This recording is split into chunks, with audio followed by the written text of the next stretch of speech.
Today's episode of the DCAU Review is brought to you by Anchor by Spotify, the easiest way to make a podcast. When Liam and I first started the DCAU Review, we discovered a few different things. First of all, you had to have somewhere between Lex Luthor and Bruce Wayne level financial resources in order to be able to pay for a website to host your podcast. You also then had to have Richie Foley level intellect in order to figure out how to both edit and then get your podcast distributed onto Apple or Spotify. The great thing about Anchor by Spotify is that all of these things are available in one place. Everything you need to make a podcast is available all in one spot. Anchor has tools that allow you to record and edit your podcast right from your phone or computer.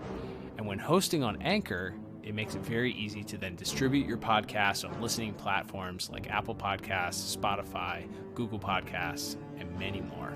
And the best thing about Anchor is it is totally free. So what are you waiting for? Download the Anchor app today or head over to anchor.fm and get started in creating your own podcast with Anchor by Spotify. This is Kevin Conroy, the voice of Batman. And you're listening to the DCAU Review, hosted by Cal and Liam, streaming at DCAUreview.com and on your favorite podcast app. Batman, Superman, Wonder Woman. And that's just the tip of the iceberg. Wait, he's very fast. Yeah. The world's greatest team of heroes has finally come home. Home sweet home. To Justice League. Not so fast. All them heroes is in the house. Just watch. Welcome, everybody, to episode 221 of the DCAU Review. I am one of your hosts, Cal, and with me, my good friend, good brother, the man that runs our Twitter account. That's right, it's Liam. Liam, we have officially turned the page. We are in the dog days of summer, as they say, here in the month of August, and that means a new month, and for the first time in quite a little bit, we are headed back to the DCAU, well, at least the DCAU that most people know and love, not Zeta Project notwithstanding. It's been a while since we've been in the DCAU proper, and not counting those two Batman Beyond episodes we covered last month. But I'm excited to kick off an exciting month here. We have a theme month going here, and we'll be covering quite a few here in the DCAU. Absolutely, Cal, and that's right. Our theme month this month is, of course, the character of the Flash. Of course, the DCAU Flash being the Wally West version, though we may or may not have something cooked up a little bit later this month to feature one of the other Flashes. And it's kind of a hot topic. A lot of things got an axe taken to them by Warner Brothers Studios this week. I feel like that dates this a little bit, but I only bring that up to say that we were originally probably going to wait and try to do this month around the time of the movie coming out. Mm-hmm. But it doesn't seem like it's a 100% guarantee that movie's coming out at this point. So yep, there have been some issues. There have been some well-documented issues as to why the Flash may or may not be coming out in the not too distant future here. So we will hold our breath and wait and see what's going to happen in the for the future of DC live action films. Seems that the new regime taking over Warner Brothers and its sister companies and parent companies are all deciding that budget cuts are in tow here. So that means that different properties are getting removed, not to mention some of the off-screen issues with some of those involved with the project. But Liam, this week we are kicking things off with Flash Month with a very Flash-centric episode, that being the Justice League Season 1 episode titled Brave and the Bold, which originally debuted back on the Cartoon Network here in the States on March the 10th and March the 17th for Part 1 and Part 2. So yay, 2 episodes to review this week. Back in March of 2002, meaning we just passed the 20-year anniversary of this episode's debut. So a fun Flash episode to cover today with you. Very excited to do that. Before we do, of course, get into our plot breakdown and our 4 categories, we will, of course, get the official IMDb synopses for this week, which, of course, and I said synopses because we have 2 synopsises for each of these episodes. And that, of course, is brought to you by The Pod Tower. Head over to youtube.com/the Pod Tower, and you can not only get all of our past episodes in wonderful YouTube form, but you also get some of our bonus episodes as well as other amazing content from some great DCAU content creators. Not only do you get those episodes delivered to you, but it helps us out if you subscribe and like the videos. So head over to youtube.com/the Pod Tower and lend your support and ring that bell, as they say. Absolutely, Cal. So this is the synopses for The Brave and the Bold, parts 1 and 2, which were written by, what a trio here, Paul Dini and Rich Fogel and Dwayne McDuffie all have writing credits on this episode. I believe this is actually the first pair of episodes that Dwayne McDuffie is credited on. He's the teleplay, which I think means that he actually scripted the episode out. The story is credited to Mr. Dini and Mr. Fogel. But this is the first of what would be many fun episodes, of course, that Mr. McDuffie would work on here as a writer for the series and later a producer. But we have the 3 of them. We also have, of course, the director of the episode, Mr. Dan Reba, of both parts. Music for both parts done by Michael McChristian, and the animation for both parts done by Coco. And those synopses read as such. Gorilla Grodd uses a mind control device to obtain isotopes that will help destroy Gorilla City. To that end, he enlists the Flash to oppose the Green Lantern. I really like the use of "to that end." That end is good. That's plus for the English use of that term. Agreed. All right, and the synopsis for part 2. Central City is under the rule of Grodd, who plans on attacking Gorilla City with missiles. As Flash confronts the maniacal ape, the team races to stop the destruction. The maniacal ape, that's Mm-hmm. good. I like that. So wording, I appreciate the vocabulary use of different words. It's a little bit wordy, I feel like, in the second part, but it's fine. It gets the job done, I'd say. Yeah, I would say so, as we can kind of jump to our plot here. But yeah, it's probably the bulk of. Before we get into the plot, I just need to say it's very concise. It's talking gorilla rebels against his government in Gorilla City, and then gets banned. Attempts to take over that city with mind control, gets banned, steals plans, and then decides to exact revenge by shooting nuclear missiles at them. A tale as old as time. We say it every single time. It's a tale as old as time. It's also slightly derivative of Bird City, as we've pointed out. You know, Mr. Wing, hailing from Bird City, feels a little bit like they ripped it off, but we'll save that. Also, later. A Paul Dini character. It's true. This is true. Very good point. But yes, proceed with the actual synopsis. But yeah, I mean, it's 2 episodes, so we don't necessarily need to go scene by scene. But yeah, we open up with the Flash sort of hanging out at a diner in Central City, bragging about one of his latest capers to a couple of uninterested young ladies that are also in the restaurant before a out of control. Actually, that's actually not how we start. The start is we get a little cold open where there's like an archaeological dig going on, and these two archaeologists are kind of snipping at each other a little bit about the find, and then this the woman uncovers a skull that appears to not be human, nor does it appear to be primate, some sort of hybrid. And as they're sort of talking about what this skull could be, the giant mountains and cliffs behind them suddenly disappear, and we see a giant futuristic city, and a gorilla on a flying scooter zips on by, and then being chased by a couple of other gorillas on flying scooters.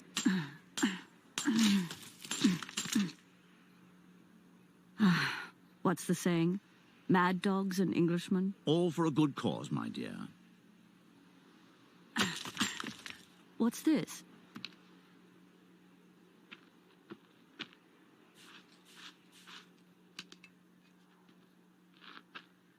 Let me see. It appears to be older than the Proconsul Africanus. This could be the greatest discovery in the history of mankind.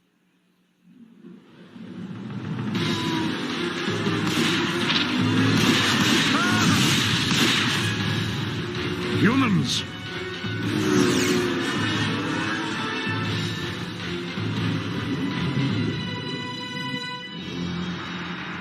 What was that? This has to have been a Paul Dini written scene, because they just go, humans, and then they turn back around, and then the city forms back into this mountain that's this holographic mountain that's disguising the city, and the male archaeologist was the only one who sees it, and he's left there sort of aghast as the woman questions like what that sound was, and obviously he can't share that he just saw two talking gorillas ride by on flying scooters. So that leads us into the opening credits. It's amazing to me that Gorilla City stayed hidden as long as it did, because they just came. I guess maybe there had never been a conflict of this size in such an advanced city before. The fact that they were just like in the middle of the desert, we figure out later they have this big dome in what appears to just be a mountain, a mountainside that conceals the city, and they just came zipping right out, and there were humans standing right there, like 2 feet away from the city. So it was a little bit of a bungle there for the Gorilla City security force. It was. Yes. After our tremendous theme song, we get into what we were talking about a little bit before, which is Flash in Central City. Suddenly a truck comes barreling through the front window of this restaurant, and then Flash sort of springs into action as he's told by the driver that another driver sort of ran him off the road, and we get a really fun chase sequence. We'll certainly talk more about that in visuals, as Flash is sort of tracking down these two men who have sort of futuristic guns, and we don't know quite what they're stealing, but finally, after quite a lengthy chase, Flash is able to get them to sort of overturn their car, and is able to save them as it goes careening off the side of a bridge. And thankfully, Green Lantern is there to catch the truck before it lands in the river. And then we figure out what in fact they were stealing, as GL lets us know that a truck of radioactive isotopes, one of those, of course, was stolen from this lab there in Central City.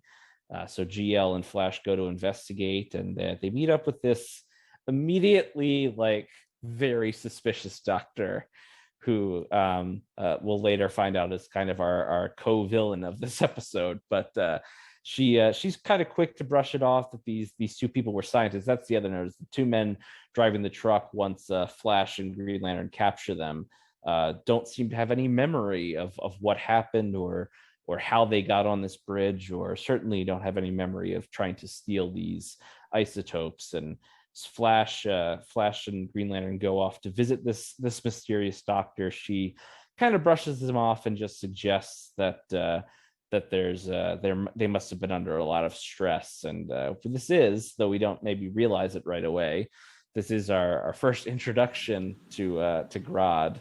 I'm sorry, I can't explain their behavior. They're both highly respected experts in their fields. They certainly don't fit the profile of armed robbers. To be fair, they've been under enormous pressure to finish their current project. It's possible they simply snapped under the strain. I wish I could help you, but frankly, the whole thing just seems so preposterous. What are they working on? That's classified information. Want one? Hey! If you'll excuse me, I have work to do. As we see the Flash taking some bananas that were on the table nearby and attempting to feed one to this gorilla in a cage, despite there being a large sign saying no feeding of the animals.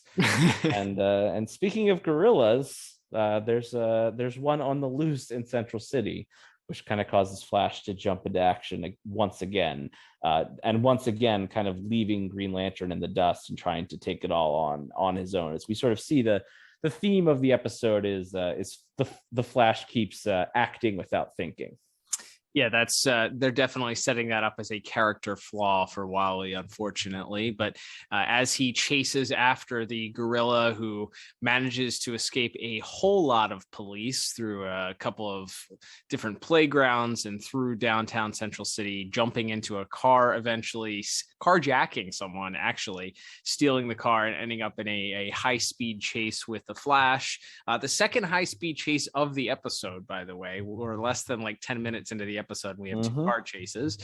You gotta show the Flash's power somehow, I suppose. So he does manage to track Solovar, who we learn later on is Solovar, down, and pulls him over, and the gorilla begins talking to him, much to the Flash's surprise.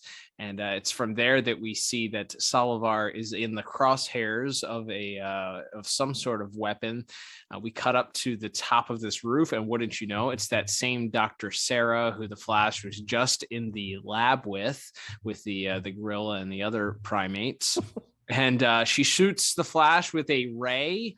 I just have to interrupt here, sure, because this doctor, who, yes, we met one scene earlier and was clearly maybe a little bit suspicious. She is standing on the rooftop with a bazooka. Yes, She's not in a disguise. Yes, she's not in a disguise. She's not wearing like tactical gear. She's not even wearing like a hoodie and jeans or something sort of nondescript. She is in a dress and high heels and a lab coat, and she's firing a laser bazooka at one of the world's most famous superheroes in broad daylight. It's amazing. Yeah, it is pretty hilarious. And she hits the Flash and not Solovar. So she hits the Flash, and the Flash goes through this series of hallucinations where we see him take on a couple of different forms, and then we see him running and trying to keep up, and then he sort of turns into a marionette puppet, and it's from there that his strings are cut, and he is dropped, and he lands, and he wakes up in a jail cell where he's escorted out by a couple of Central City detectives who have some footage to show him of him stealing the isotopes from the truck that they impounded earlier in the episode. They have some questions for him and what's going on. Thankfully, the Green Lantern is there and vouches for him and insists that there's some sort of chicanery going on. As they walk out, the Green Lantern is quite skeptical at the idea that there could be a talking gorilla, but decides to give the Flash the benefit of the doubt. And then they do track down Solovar quite quickly after that. And that's where we kind of get the full entire backstory, just not only of who Grodd is, but all about Gorilla City at this point. Was that really necessary? Okay, so he can talk. Who are you? My name is Solovar. I'm Chief of Security for Gorilla City. Gorilla City? You've got to be kidding. I assure you this is no laughing matter. Go on. Safely hidden from humanity, we apes have lived in peace for thousands of years.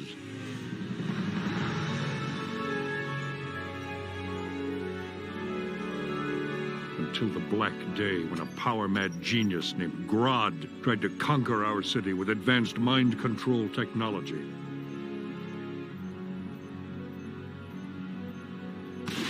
We were able to thwart his evil plot. But we couldn't prevent his escape.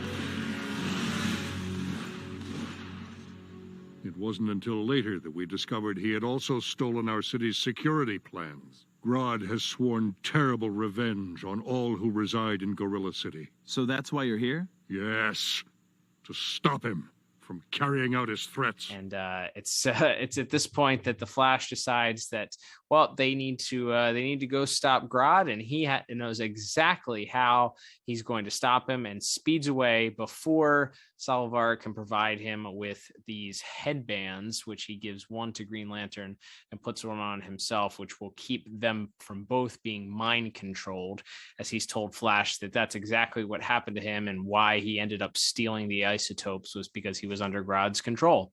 That Grodd's mind control was the thing that attempted to overthrow the government of Gorilla City, and why it ended up getting him ousted. They chased him out of town. He escaped Gorilla City's authorities and escaped with the plans to Gorilla City. Whatever that does, as we learn in part 2, that's going to be quite important. But the Flash runs off and meets Grodd and this Dr. Sarah at the back at the lab, and we have a small battle at this point as Flash attempts to get as much information as he can out of the Doctor, but before he can, he's blindsided by Grodd, who knocks him out, only for Green Lantern and Salazar to arrive, thinking they have him cornered. But using his mind control helmet, he takes over the Flash's mind, and a battle ensues between Flash, Salazar, and Green Lantern as we have the Flash once again mind controlled.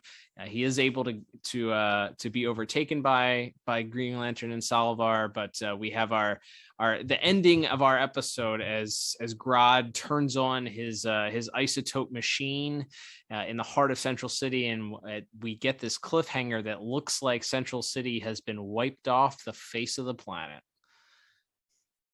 Yeah, it's a pretty dramatic ending to part 1 here. Is it almost looks like a mushroom cloud is forming at first, but yeah, it's just we find out it's a big force field as we open up on part 2, as we quickly see that Green Lantern and Salazar are still alive, and they give the Flash a headband, which sort of wakes him up, and as they sort of are getting their bearings, they notice that there's a sort of an energy barrier around the city, and they're not quite sure what's going on. As of course Grodd has escaped, they quickly see that Green Lantern is not able to disable the core that's controlling this force field, so they're sort of back to square one. They attempt to try to call in backup to help them take down Grodd, but can't get through.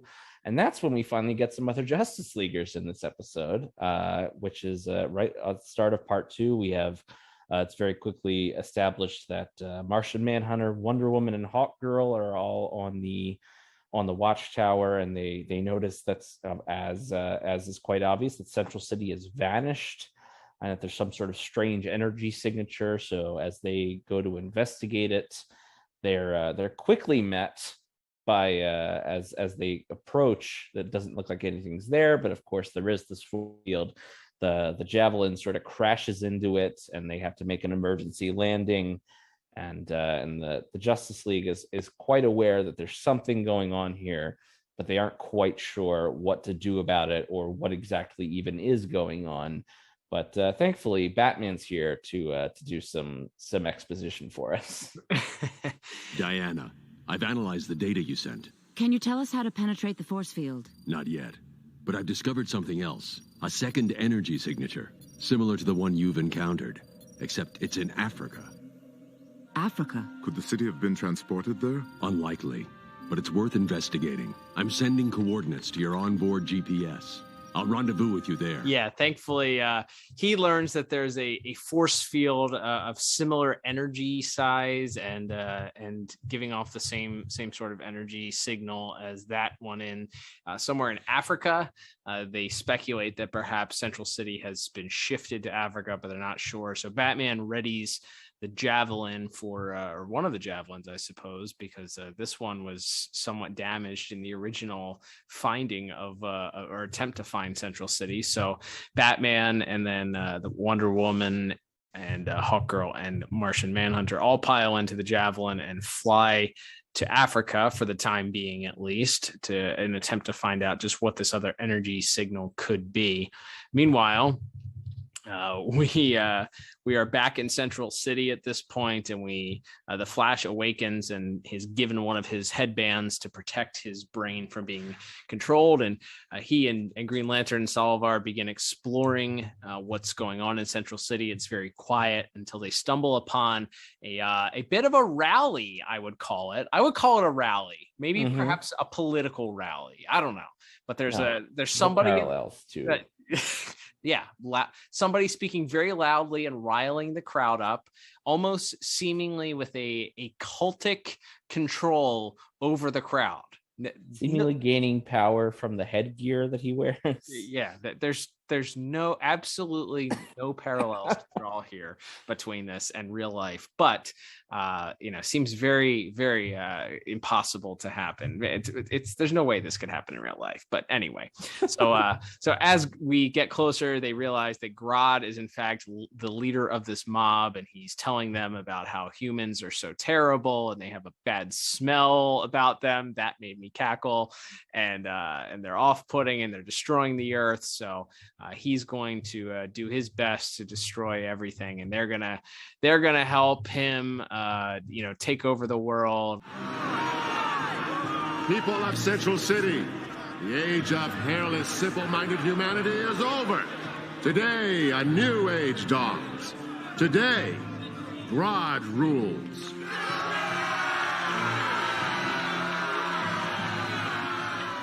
Humans are slow, ugly, immoral, and have an unpleasant body odor. Hey, who you calling slow? Flash, don't heckle the supervillain. We don't have to listen to this. Humans are inferior creatures, fit only to serve at my whim. But after Gorilla City falls, you will be the paving stones on which I will build my new empire. Hey, monkey boy! Why don't you go climb a skyscraper? Intruders! Destroy them! They're clearly all under his mind control. Meanwhile, the Flash decides at this point it's good to try and chide the Grodd and try and taunt him. It doesn't turn out very well. As Green Lantern pleads with him not to heckle a supervillain in that moment, which I thought was a little bit meta but hilarious. And at this point, Grodd hears him after the second or third comment that he makes, and he has the mob turn on him and Salvar and Green Lantern at the same time. Thankfully, they're able to briefly hold them off, but not before Grodd escapes. So GL decides to go after Grodd, and Flash and Salvar have to find their own way out of the angry mob. And that's when we flash back to our team of Justice Leaguers who have made their way to this mysterious other energy source in an attempt to discover what's going on. And as they are inspecting this sort of shield, or as Martian Manhunter calls it, the asynchronous dimensional interface, they are unfortunately, they're blindsided by a weapon that pops out of the ground and awaken in control, under the control of several talking gorillas. That is right. We get a gorilla security chief with one eye, which I think is a cute little bit there. But yes, the Justice Leaguers are sort of taken hostage there, and they're interrogated by this gorilla who's convinced that they're an invading army from the humans. They don't take kindly to outsiders. That's right. There's some lessons to be learned here, but it's but they aren't quite sure what's going on. Meanwhile, we cut back to Central City, where Flash and GL and Salvar have made it to this military base where Grodd and the Doctor have taken over, and we find out what Grodd's true plans are. And I guess other than that, the Justice League couldn't be there when he launches the missiles. I'm not sure why he needed to do the dome around Central City to launch these missiles at Gorilla City. I didn't. Other than to have some sort of contrivance to get the Justice League to Africa, so they could be in Gorilla City. But anyway, he is finally successful, and Grodd is successful in launching these missiles with the Doctor's assistance. And Green Lantern takes off after the missiles, while Flash and Solovar are heading in to try to stop Grodd once and for all. And then, of course, we cut back as the guerrillas and continue to try to interrogate the Justice League and just refuse to believe that they could be anything other than an invading force.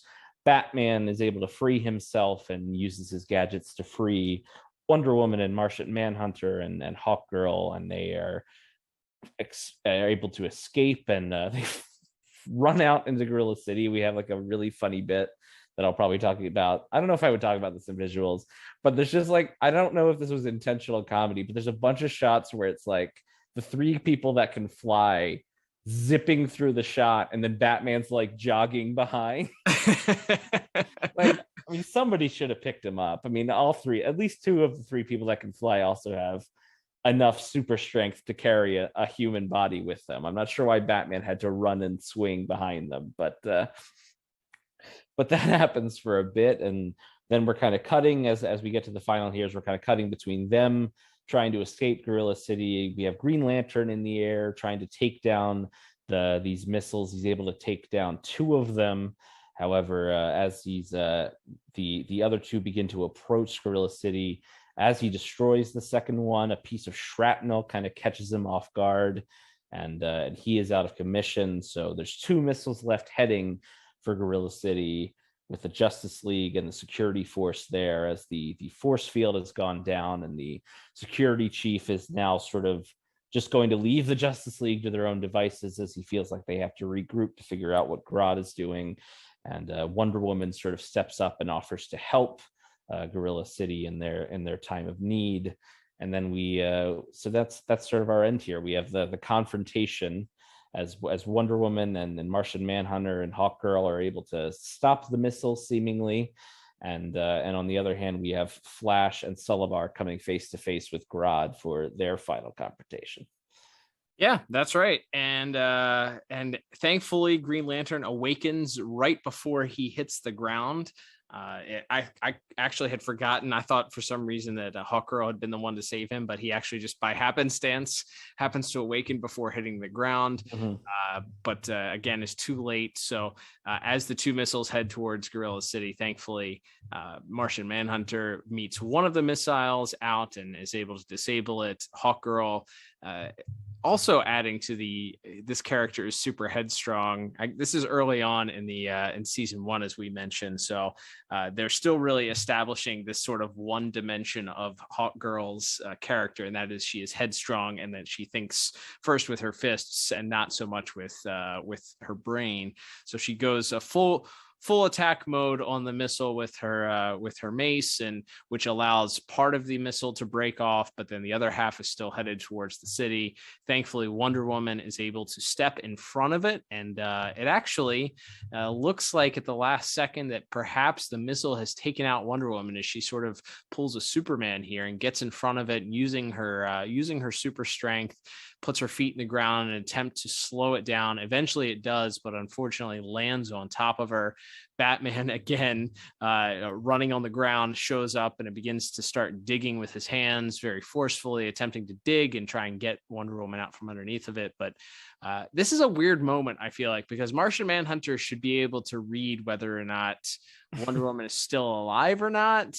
Mm-hmm. They don't really explain it, but all he does is come and put his hand up on Batman's shoulder, and Batman sort of slumps down as if he's been defeated and understands to stop digging because it's too late.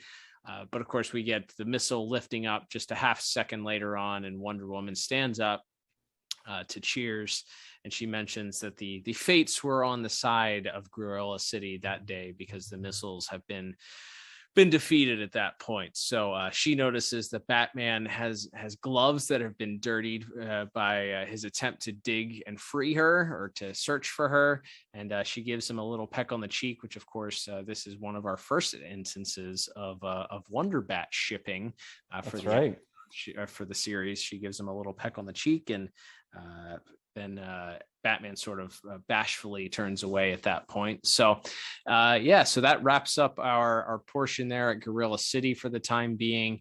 Then meanwhile, back in the lab, Gorilla Grodd realizes and is informed by the doctor that all of the missiles at this point have been stopped, and Grodd, who has taken out Salivar at this point, is now going mano a mano with the Flash. The Flash is clearly faster and bettering him and frustrating Grodd in this attempt at fisticuffs. And in a moment of desperation, the Flash, in his taunting ways, seems to be again being headstrong and taking advantage of, or thinking only with his head and not thinking with his brain, and decides to go headstrong into this fight and challenges Grodd to take his headgear off. And Flash promises to take his own off. So, of course, Flash lifts his headband off before Grodd does, and Grodd calls him a fool and says that the world will miss his intellect as he attempts to use his helmet. Stand still and fight me, you simpleton! We could do that. Tell you what, you ditch the mind control helmet, and I'll ditch the headband. Flash, don't! Come on, Gorilla My Dreams, take off the helmet.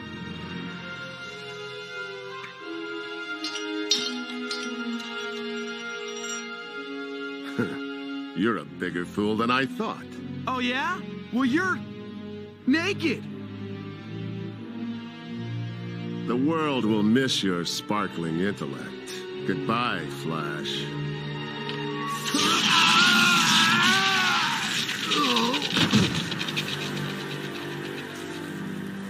What have you done to him? Simple. When I pushed the helmet down over his eyes, I also crossed some wires. How could you? You've destroyed the greatest mind on Earth. You'll be okay, now that you're free from his mind control. What are you talking about? He never used that on me. I loved him. But right before this, the Flash had actually pushed Grodd's helmet down over his eyes. And in the meantime, we learned he had actually crossed some wires up. So when Grodd goes to use an attempt to once again regain control over the Flash's brain, his brain himself fries. His own brain fries. So he collapses, and we learn that Dr. Sarah goes to console Grodd, and Flash tells her that she won't care that much now that she's free of his mind control. And we learn that this doctor was not under any control, that she loved Grodd and thought that he was the most brilliant mind the world had ever known. So I guess she goes off to jail, and then our final scene is back at Gorilla City. We have the members of the Justice League that appeared in this episode speaking with the leaders of Gorilla City, the general with the one eye and Salivar, and they have Grodd behind bars in a containment, and he's sitting there eating a banana, which, by the way, he mentioned earlier on to Flash that he hates bananas, but he's sitting there holding a banana and playing with a tire swing sort of mindlessly. Salivar mentions that his brain had been completely wiped at this point, and that they promised to take care of Grodd and make sure that he gets the best care. They say their thanks to the Justice League and bid them adieu, and then we get the closing shot on Grodd, who's sitting there kind of staring mindlessly, but then in the last second before we fade to black, he begins to grimace and crushes the banana in his hand, letting us know that this is not the last we'll see of one Gorilla Grodd. And that wraps up our synopsis for this week's episode. So what'd you think of this one, Liam? I like this one. This is one we were talking a little bit before we got on the air. This is definitely one we had that we had taped off of Cartoon Network, probably at our grandfather's house, or that maybe he had taped for us. But so this was one I was very, very familiar with. I watched this episode so many times because we had it on tape, to the point where I'm not even sure if I ever watched this when it was on, like when the DVD came out, or I was just thinking that, yep. Or since it's been on streaming, even before we were doing our show when it was on Netflix or whatever. I genuinely don't think I've ever gone back and watched this one, because I had seen it probably double-digit times when it was, when the show was actually airing. So it was fun to go back to it in that way, because it felt very familiar, and there's a lot of specific lines and moments I remember The thing is, and it's funny because Paul Dini, when I saw Paul Dini wrote it, there are some really fun, quirky bits in this episode, or quirky lines throughout the two parts that feel like Paul Dini, hallmarks. And again, we also have Dwayne McDuffie working on the script and Rich Fogel on the story. But like, to me, for how kind of innately silly all of this is, it's not funny enough for me. Same, yeah. Like there's Flash is inherently kind of a funny character because he's so impulsive and a little bit stupid. And there's like some really good quirky jokes, like the bit where he saves the two girls and then he runs away runs into action, and the one girl is like, oh, you didn't want to give him your phone number, and then he just saved our lives. Like, that's kind of funny. And then there's the bit where when he tells the good cop, when he's being interrogated, that he takes his coffee with 37 sugars. Like, I think that's pretty good. The bit where Grodd is doing his big fascist dictator speech, and he's like, humans are dumb and stupid and they smell bad. Yes. Like, that's really funny. Of course, doing it in a very eloquent, as we'll get to in voice acting eventually. Yeah, it's like there's some very funny lines in this episode, but it's so quirky. Just the whole idea of a gorilla city, the whole idea of and the plan being, I'm gonna put this dome around Central City and then launch missiles at this gorilla city. Like, it's so silly and over the top. Our villain is a super smart gorilla with a mind control helmet. And I feel like if this episode came in even the second season of Justice League, much less in like the JLU run, they would have leaned way heavier into the comedy side. And I think it would have been way better because they're, and again, but because this comes in this first season, I feel like a lot of it is played straight as more of just like a straight adventure cartoon. Mm-hmm. And I think it kind of suffers for that.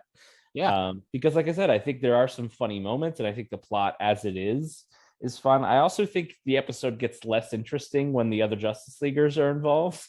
100%. Like, I think if this had just been a Green Lantern, as much as that maybe wouldn't have made sense for them, because maybe you don't want to just do a 2-leaguer episode, which again, I feel like they could have pulled off later on down the line, when maybe they had more equity with Cartoon Network. But yeah, it's like once the other leaguers show up and we have to split off from the Grodd stuff and the mind control and all this interesting stuff to see the Justice League come to the force field and then fly to Africa to the other force field and then get captured. And it's not like any of that's bad, but I don't think any of it's as interesting as what Flash and Green Lantern are doing. And because the first episode is so solely focused on those two characters, especially the Flash, because as we talked about, the whole idea of this episode culminating in that final fight with Grodd is Flash is an idiot and he's so impulsive that he keeps running in and making things worse, even though he's supposed to be the superhero that protects everyone. Mm-hmm. And then at the end, he learns his lesson. He actually gets Grodd to be impulsive, right, and act without thinking, and he actually outsmarts the super genius. Like, it's a great, like, that's a great little bookend. But the stuff in the middle there with the Justice League going to Africa and getting captured and then freed, and then they stop some missiles, like, it's fine, but it's not as good, and like I said, not as wacky as I wanted it to be. Mm-hmm. So for all those reasons, I ended up coming to a 6 out of 10 for my plot score for this week. So my thoughts were along those same lines, and it's probably why I gave it the same exact score, 6 out of 10. I thought that it just for the stakes that they had going for them, it didn't feel that interesting to me. Like, I had no attachment to the people of Gorilla City, mm-hmm, because you don't really spend a lot of time developing an attachment to those people.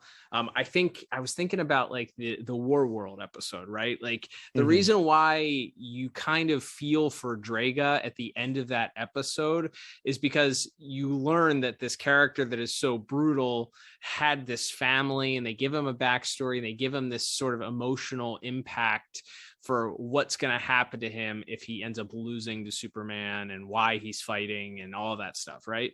So you don't really have an emotional connection to the people of Gorilla City here, because you don't spend that much time there. And when you do, they're kind of bullying the Justice League, albeit rightfully so, because they don't know who they are, but they're bullying the Justice League. So you're like, well, do I care if these missiles are like, what's the drama here? Is the drama that they're not going to escape in time and that the Justice League might be killed? Maybe if there was more of a focus on that, because the Justice League basically escape right away. There's no tension there.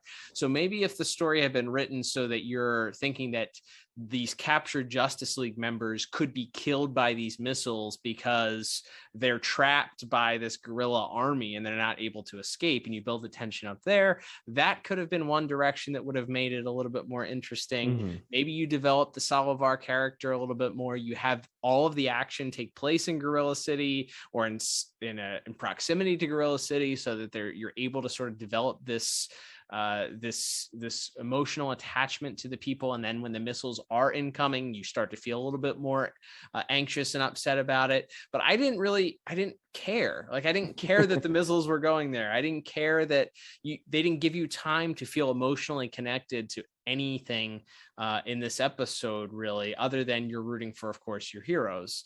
So because of that, the stakes that should be very high, especially when a talking gorilla is launching nuclear missiles, did not feel as high as they should be, I feel like. And then it just at times it felt a little bit disconnected. I do like the thread, like the main story being this: the Flash is headstrong and needs to learn to not be as headstrong, and ultimately is served at the end.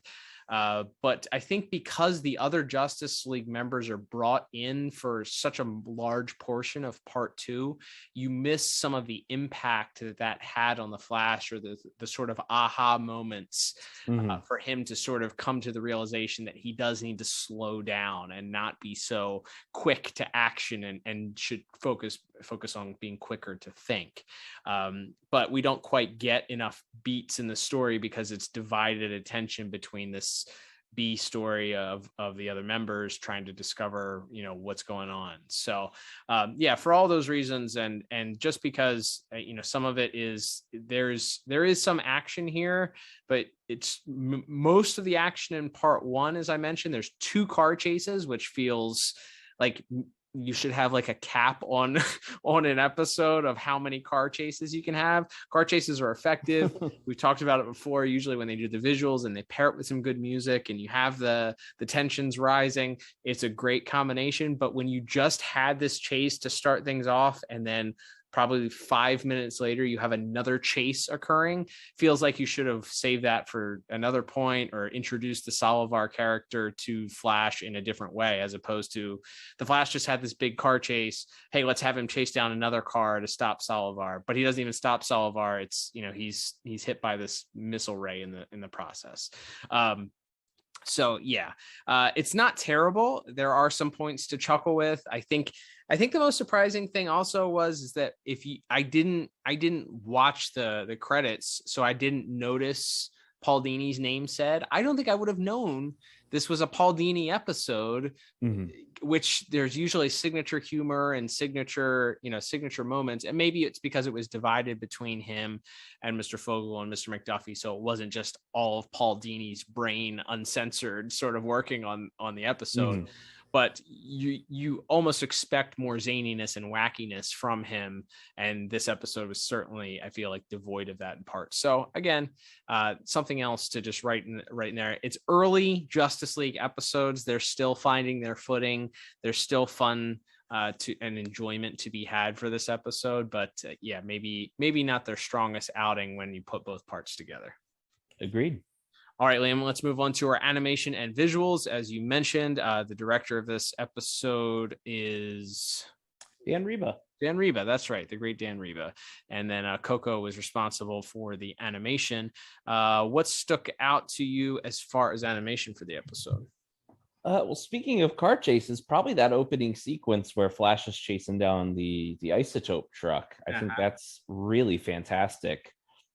One thing that I don't necessarily feel this show at least to my memory, and we haven't watched everything yet, is I never really get a sense for how fast the Flash is. And certainly there's episodes later on Justice League Unlimited and things where they sort of go towards more that comic, or maybe if you've seen the TV show where he's moving so fast that, you know, basically everyone around him is either in slow motion or frozen in place. And you don't really get that sense with him in this. But I do think the way that the way everything is animated and the way the camera sort of sweeps around, and you watch him sort of, you know, dodging and jumping over and running over cars and, you know, changing lanes as he's following the truck. And then, you know, at one point he's chasing the truck, but then he's sort of running up on this little ledge on the side of a building, and the bad guys shoot at it, and there's debris falling, and at first he kind of jumps down and starts to run after them, but then he notices that there are two people in peril, so he kind of turns around and runs back and does the kind of classic Flash tornado run around in a circle to get rid of the debris, and then goes right back to the chase, and ultimately ends up, you know, landing on top of the truck, and then eventually is able to kind of get them to try to run him off the road, but in the process they flip the truck over, and it all kind of leads into this one kind of frenetic moment where, you know, the truck flies over and he jumps in and gets the two bad guys out of the truck and jumps to safety as the truck goes careening over the side of the guardrail, and then right as it looks like it's about to splash into the water, the green energy engulfs it, and you see that Green Lanterns arrive at the last second to kind of intervene. So I think that whole sequence from start to finish, from when he kind of plucks the two women out of the way of the truck in the diner, all the way through to when Green Lantern catches the tractor trailer there, I think that's probably the most fantastic sequence. And it's done, it's not quite done like it's all one shot, but it feels like it's all one continuous motion, and to me it's maybe some of the best stuff we've seen as far as getting a sense of how the Flash moves and how he operates when he's kind of traversing a whole city like he is here. Yeah, I think that's definitely something that stood out when it came to some of the sequences for this episode. It's hard not, when you kick things off right away, how fun that episode or that part of the episode is, as you mentioned, including that he's got to stop and he's got to use the tornado powers, you know, to spin in his arms real fast to save this couple from a building collapsing around them. And there's lots of the Flash's powers on display for that sequence. I want to chat about the sequence that was probably maybe the most goofy and fun version or moment of the episode, and that's when he's going through the different the series of hallucinations that he's experiencing, which include a couple of shout outs to a couple of Silver Age Flash comics, including Flash number 177, which was where they got the big-headed Flash. He's got the giant his brain is like swelling. That was from Flash number 177. And then the overweight obese Flash came from Flash number 115. So some homages to some Silver Age goofiness of the Flash there, and of course that would have been the Barry Allen Flash, not the Wally West Flash. But we also get to see the Flash's origin in that moment. Also a brief flash, pun intended, of the Flash's origin, of him being a scientist and getting struck by lightning, and as we mentioned, the marionette puppet. I may have missed one or two in there that were likely homages to other Silver Age visuals, but you gotta love and appreciate some of those nods to those moments in comics history that were just kind of zany and off the wall. Always appreciate those when they come through. Yeah, absolutely. That was I did recognize the Flash with the big head as one, but I had not gone back to check on the others. So those are great shouts that we often see thrown in there as little Easter eggs from the creators working on the show. And yeah, that whole sequence, again, very kind of fast-paced and frenetic, where you start with the Flash getting shot by the laser and then you kind of follow him, and then there's this dark screen, and then you see him running out, and then he he becomes overweight, and then he sees the Hall of Mirrors, and then the one with the big head explodes, and then it's all very trippy and wacky. So I thought that that whole sequence and the way it kind of goes from kind of strange visual to strange visual, culminating with Flash turning into sort of this body horror moment as he sort of looks down and his hands turn into gorilla hands. Yeah, is that you think a nod to the Jail Apes storyline of the that was at the early 2000s, that story? Yeah, I think so. So I loved that as well there, and kind of transitioning there from you cut right to the bright light shining, and you're not sure what you're looking at yet, and then you realize that it's the light in the jail cell. I think that's a fantastic sequence as well, and definitely one of the standouts from both parts. And then part two, it's like I think arguably you could say there's more action in it. However, I don't think any of it's as interesting as the stuff we just talked about visually. Like there's the sequence where Flash and Green Lantern and Solivar are kind of attacked by the mob, and Green Lantern's getting attacked by like the SWAT team. Central City also has an incompetent SWAT team, so add them to the yep. As the Flash is able to misfire, and he has to tell them to get out of the way as the one bazooka is like giving off electricity and about to blow up. He has to tell them to run away.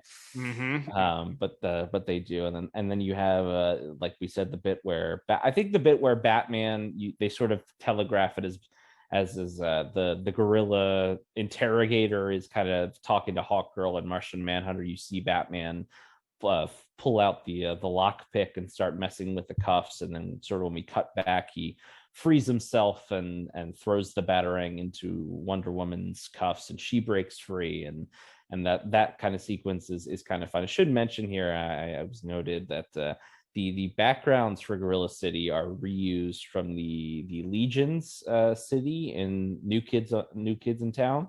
Interesting. And the Gorilla City, the flying scooters and the weapons, I believe, are reused from Krypton, in the last Son of Krypton.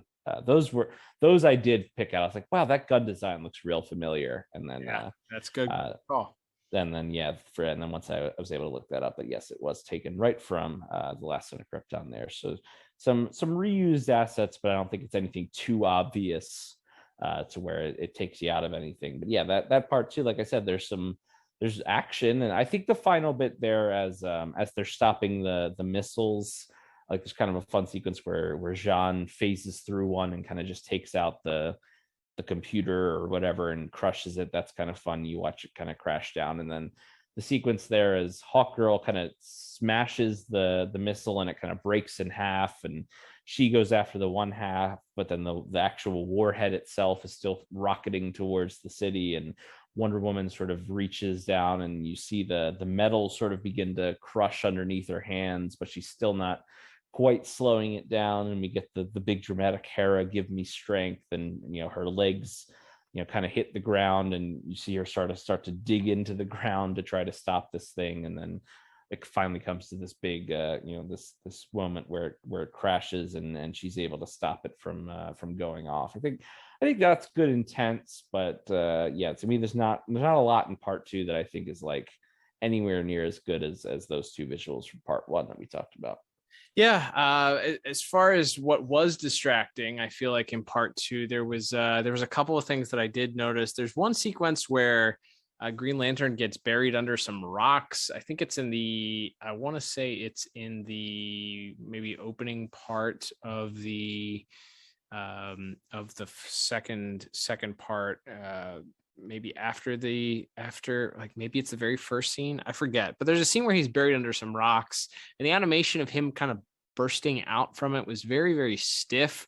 It looked like I don't know what happened. It looked like that whoever actually did the animation, it was very, the characters in this episode at various times felt very stiff, which was not a good thing.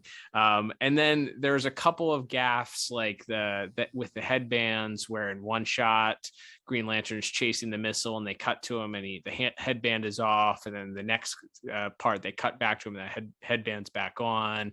Or if it's a shot where the character's a little bit further away, the headband is off. So that happened a couple of times, which makes it feel a little bit lower grade animation because of that. I understand it's hard, especially I'm sure there's a team of people working on this and they don't exactly understand, or may not exactly have the full story or understand stuff that gets lost in translation when it's being drawn. But there should have been caught probably by the people that received it and been like, hey, this needs to be reanimated, or this shot needs to be cut out, or whatever, if you miss stuff like that, because those headbands are a core part of the episode that the writers decided to write into it in order to protect these heroes' brains from Grodd. And if there's a scene where it's missing, it kind of stood out to me. So there was just some stuff. There's also the scene where the Justice League breaks out. They begin their escape from being held captive by the guerrilla authorities.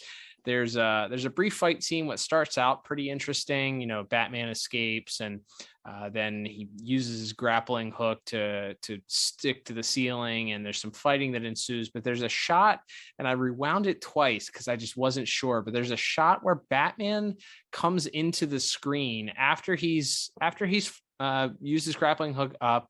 He's dropped back down at some point. We see him punching. He jumps off screen. And then the very next shot, he comes swooping across the screen, but his feet never touch the ground. He's not holding on to a grappling gun. So it appears that he flies in and gives an uppercut to somebody. And I saw it and I was like, did he just fly? And I rewound it, and sure enough, it really looks like he's flying in the scene. And it was one of those things where I was like, ooh, did they not catch the animator who decided to make Batman fly in this scene?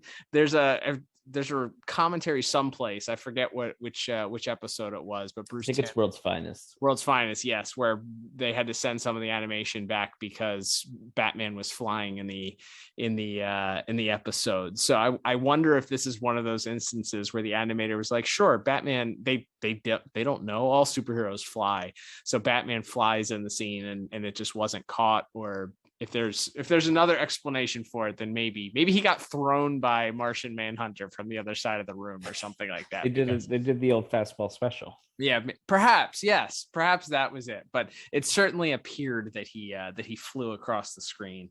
Other than that, I didn't have anything that really stood out other than those part one sequences that I thought were really, really interesting.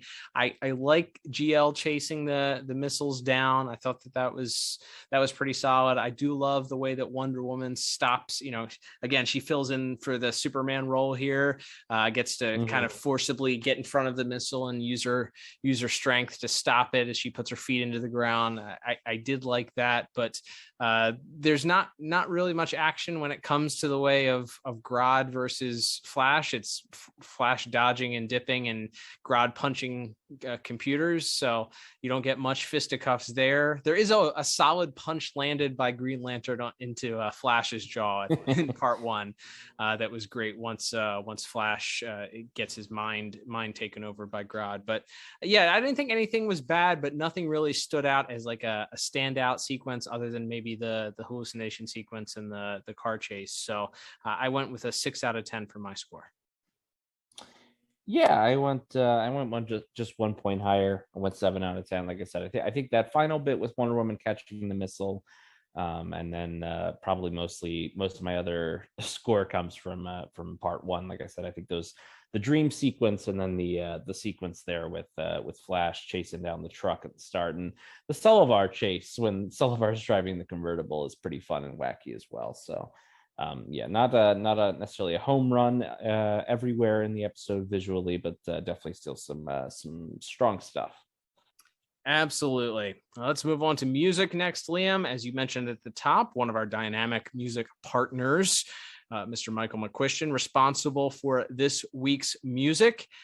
when it came to music, there were a few notes that I had. I thought that they sort of tried to establish what I thought was going to be a Flash theme for the start of the episode. During the chase sequence, we get this orchestral undertone. We get some horns and some strings underneath of an electric guitar riff that continues to kind of go as he's running and chasing after the vehicle and during his stops to save the couple from the falling building. And during that whole sequence, we get this sort of theme that I didn't quite pick up anyplace else. Maybe a little bit in the following chase scene for Salivar, but I didn't quite hear it come back. I did notice that when Green Lantern pops up, we do get the Green Lantern theme, it's always nice to hear that one come back into play. A great composition there. And then I think there's some good music later on when we get the sort of the backstory of what happened to Gorilla City, and then ultimately the GL and Salivar versus Flash battle. And then as the machine is turned on at the end of the episode and you're sort of left wondering what happened, the intensity of that piece I thought was pretty solid too. Part 2, I felt like there was a lot of mood setting music, and ultimately most of the memorable points came from the missile chase, GL chasing the missiles, and then the missiles as they head towards Gorilla City, and Wonder Woman has to swoop in to save the final piece. And then when Wonder Woman pops out from underneath the missile at the end, there was some little light romantic undertones as she gives Batman a little kiss on the cheek. But yeah, those were the highlights for me. Did I miss anything? Yeah, those were most of my notes as well.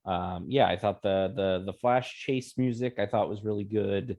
I liked the music in the dream sequence as well. I thought was pretty strong.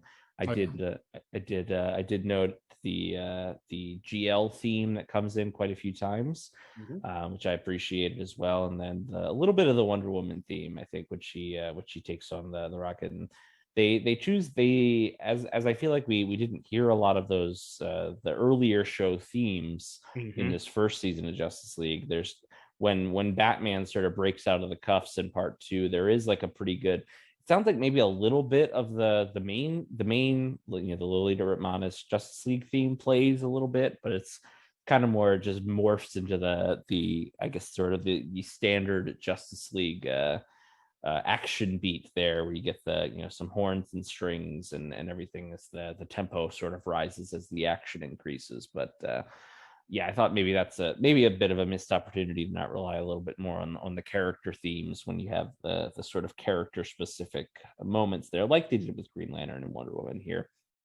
Yeah, but yeah, overall, I thought the music is pretty strong throughout these 2 parts, and even that little sting, the shrill bit of strings that we hear right at the end as we sort of get this very close up look at Grodd's face, where he's sort of he looks brain dead, and then all of a sudden you see the eyes go down and he sort of looks at the Flash and the rest of the Justice League leaving, and the brow furrows and the stare turns to angry. I think there's a nice little musical sting there to end our episode as well. So some good stuff all around. I ended up giving music this week a 7 out of 10.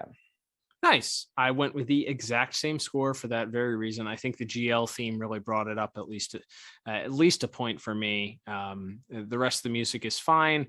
It's hard. We'll have to keep an ear out later on to hear if that Flash theme comes back at some point, because it's one of those characters that I feel like his signature is the sound of him running. So you don't really get a strong, memorable theme that stands out for him. So we'll have to keep an ear out for those going forward. But yeah, a pretty solid episode when it comes to music wise, and some great work from Mr. McQuiston.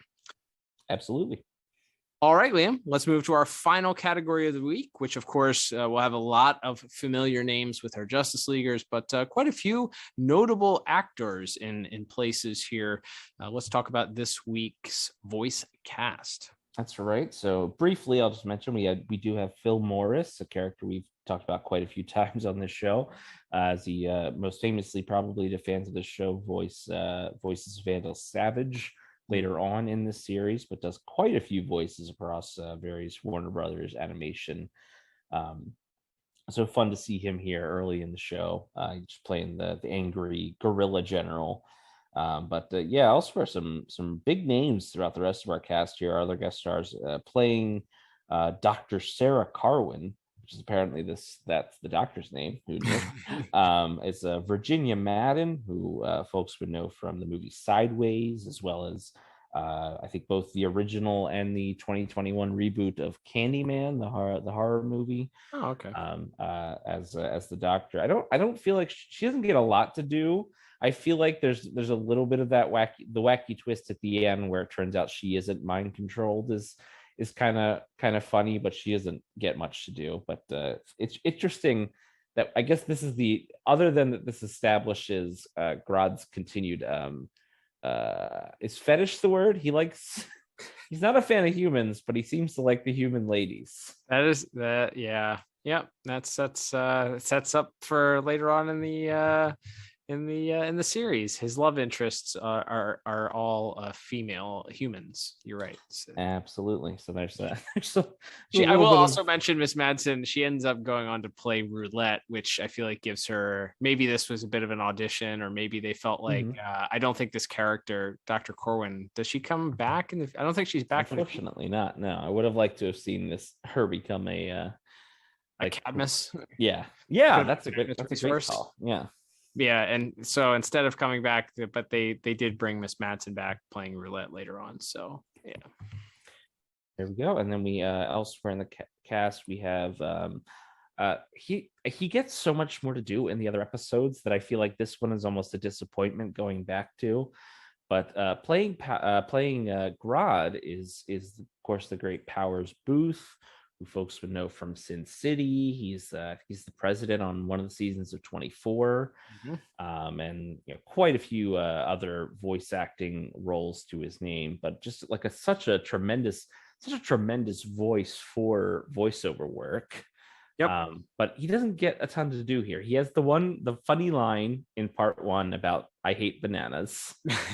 And then he has this again, as we already talked about, the speech that he gives in the town square where he's talking about how I'm going to build my new empire and also humans are smelly.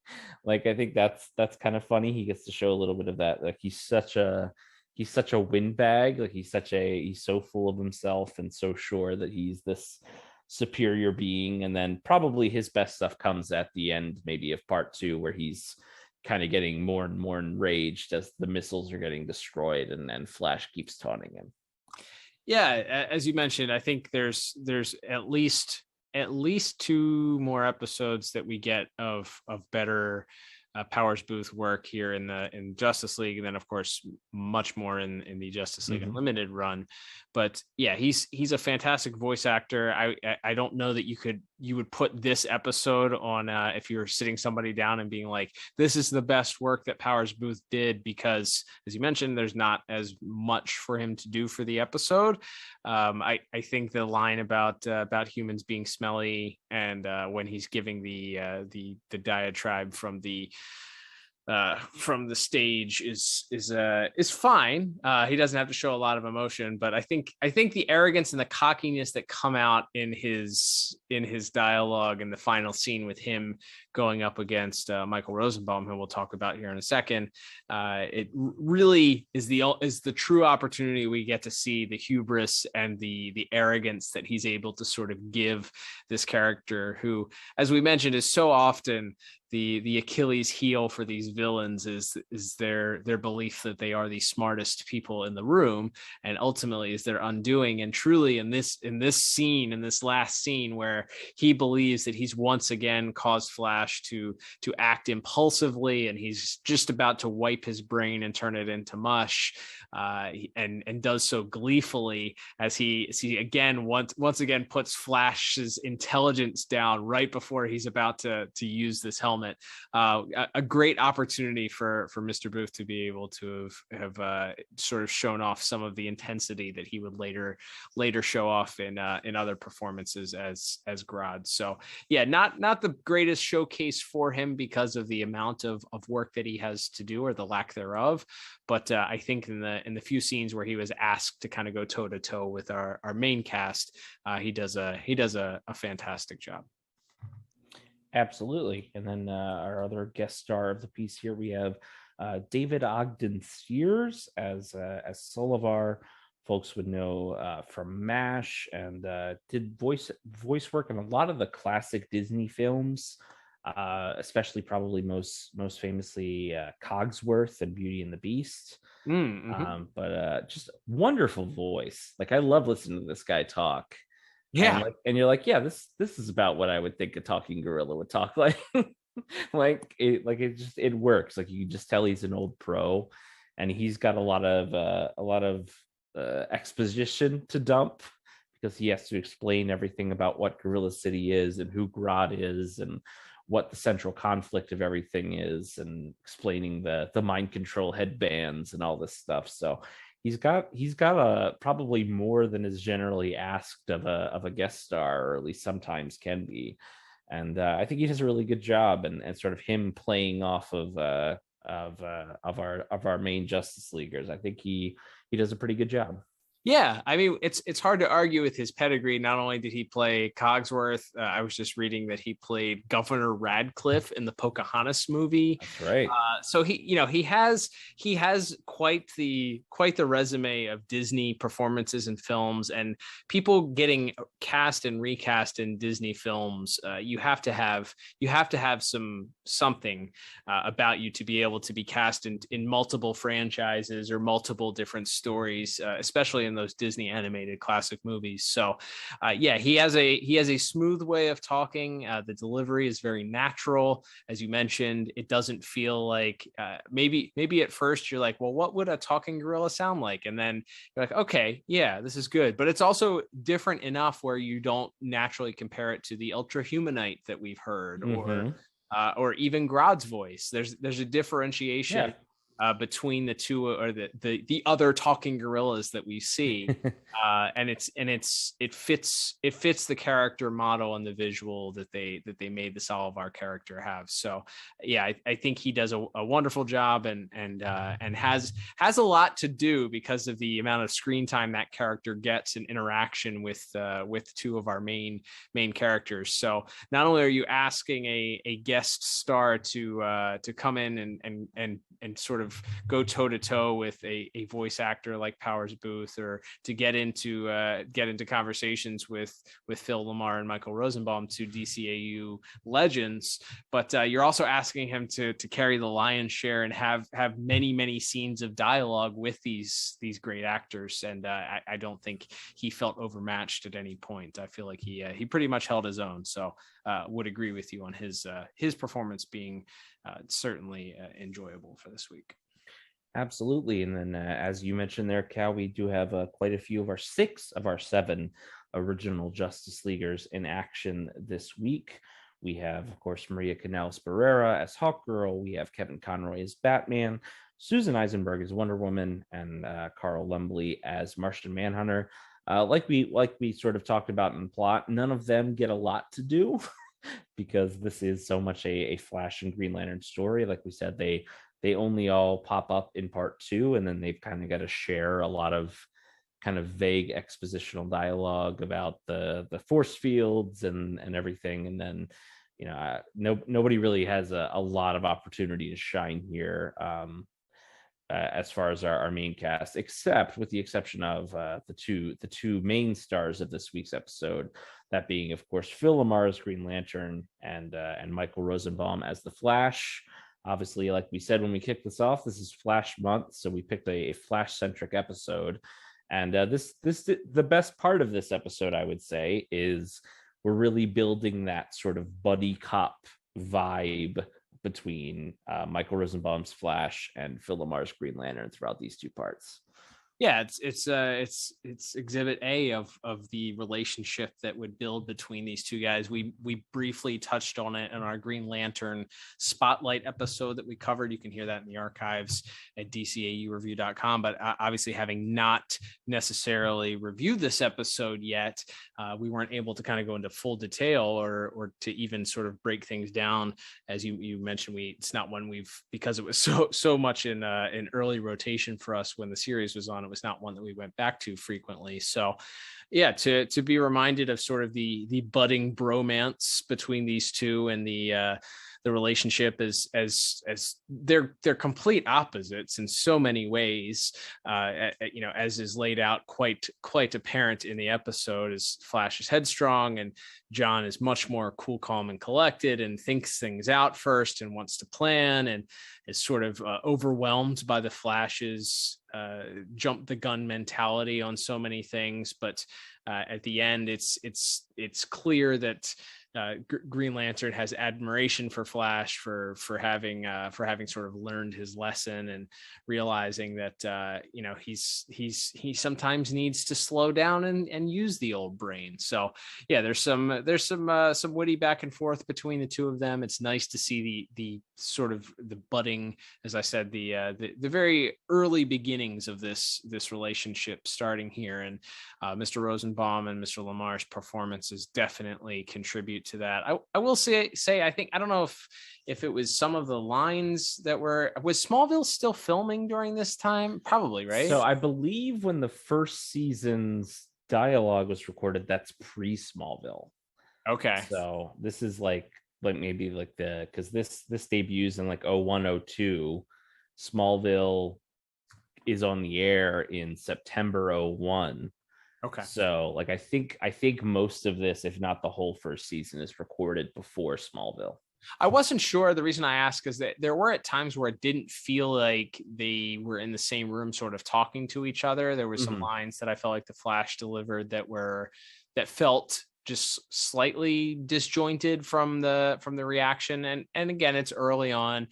We haven't quite laid out the whole characteristics of each of these characters. That, it's like watching an episode of The Simpsons or Family Guy from season 1 and trying to compare it to what they sound like now, or the characteristics of their voices now. It's night and day between those characters. So maybe some of that, as Mr. Rosenbaum was still kind of trying to work out what the Flash was all about. But there were some lines that I felt like were not delivered the strongest. But I think that and maybe some of the interaction between the two of them, if they were in the room, they were still working on the chemistry between the two of them, that we know gets to be some of the best chemistry in the show later on. So I wouldn't say this is their strongest performance together. I think there are some good lines. I think there are some funny lines, certainly that were given and delivered pretty on point by Mr. Rosenbaum, and some of the Green Lantern dialogue between him and Solovar are strong as well. But I think that there is better performances. This is good, but not the best, is what I'll say, I guess. Yeah, I think I would tend to agree with that. Like I said, I think the strongest thing is definitely those two playing off of each other, but maybe not anybody's best episode, like we are also talked about with Mr. Booth as Grodd. So everything kind of considered, I ended up on a 7 out of 10 for my voice acting score.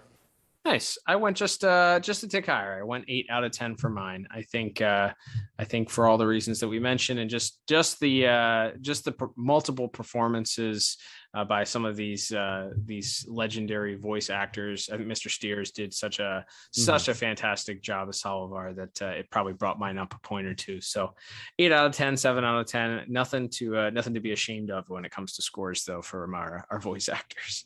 Absolutely. All right, Liam, let's wrap things up here, totaling everything up. And I come to a final score of 27 out of 40. What about you? And if I'm adding everything up here, I also have a final score of 27 out of 40. There you have it. So identical scores from us. It's been a while since that's happened, but it does happen from time to time, despite disagreeing on a few individual categories. So let's talk about rewatchability here. It's I think this is another one of those, as far as the DCAU as a whole, this is pretty important because of the role that Grodd plays later on in the rest of the series here in Justice League. There's another fun Grodd episode that comes up, and then of course his whole story arc towards the end of the run in Justice League Unlimited. There's a lot here that you kind of need to know about, at least his motivation that's brought up again. And it's a good foundation, as we mentioned, for the relationship between Flash and GL and even Wonder Bat. So I think this one gets 2 thumbs up for me from rewatchability, even if it wasn't the most solid story that could have been told. But it's fun. It's a lot of fun to watch, at least, and I don't think you'll be bored. Absolutely. Yeah, I think, like I said, you can definitely say, like we said, I think if this came later in the series episode order, I think it would be way better than it is in its form that it was released in. But that being said, there's still fun to be had. And then on top of that, like you said, you got the introduction to a recurring villain.